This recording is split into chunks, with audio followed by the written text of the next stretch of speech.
Have you ever asked yourself this question? Who am I? But truly, with all your layers, who are you? What if what's really holding you back is the side of yourself you don't want to see? Carl Jung says, "A person who has not faced their shadow is not truly themselves." Carl Gustav Jung is one of the most influential psychologists of the 20th century. He began as a student of Freud, but later forged his own path. Jung viewed the human mind not only at the conscious level, but also as shaped by the unconscious.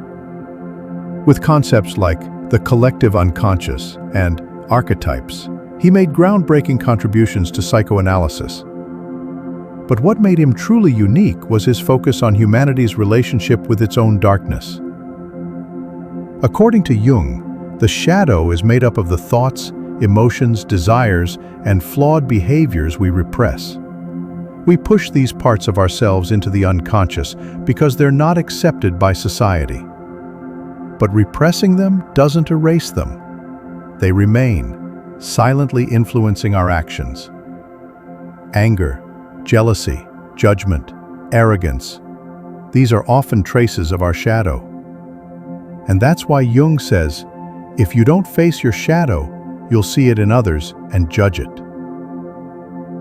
Jung didn't run from his own darkness. After parting ways with Freud, he went through a period of crisis. During this time, he kept dream journals, recorded inner insights, and turned inward. In his work called The Red Book, he confronted the symbols and fears within his own inner world. This deep journey taught him that the shadow is not just a flaw, it's also a source of potential.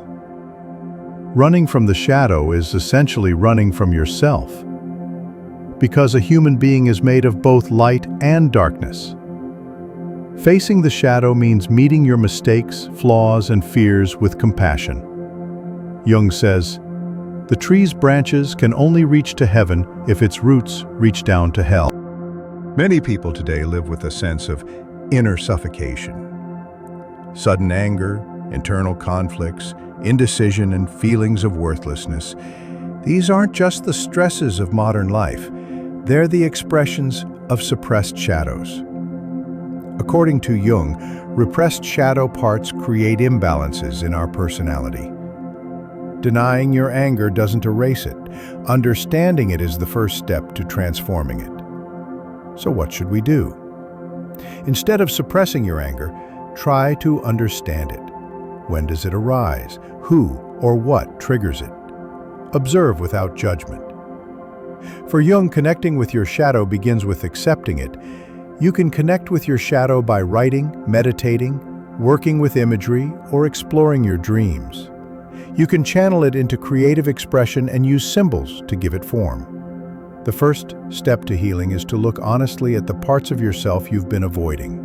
Facing your shadow means realizing that everything you've said, "I am not," to is, in some way, a reflection within you. Maybe the thing sabotaging you isn't someone else, it's the inner voice you've never noticed. Jung says, until you make the unconscious conscious, it will direct your life and you will call it fate. Without understanding ourselves and managing our emotions, real change isn't possible. But every step taken with awareness brings us closer to a balanced and resilient self. Dealing with others' anger. What does Jung recommend?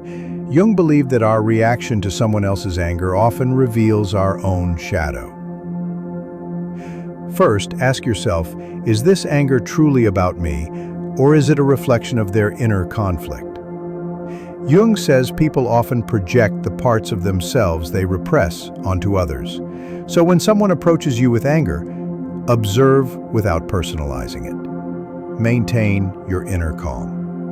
Step back, practice empathy, and remember, the more you know your own shadow, the more peacefully you can meet someone else's. Jung saw such moments as opportunities for growth. Choose understanding over reacting. This approach will make you calmer, more compassionate, and more emotionally balanced. Looking at your own shadow takes courage, but perhaps the most authentic version of you lies behind it. Carl Jung reminds us, making peace with yourself means making peace with the world. So, are you ready to look your darkness in the eye? Write in the comments. Have you ever noticed your shadow, and what did you choose to do with it? For more, subscribe to my channel and turn on notifications so you never miss a new video.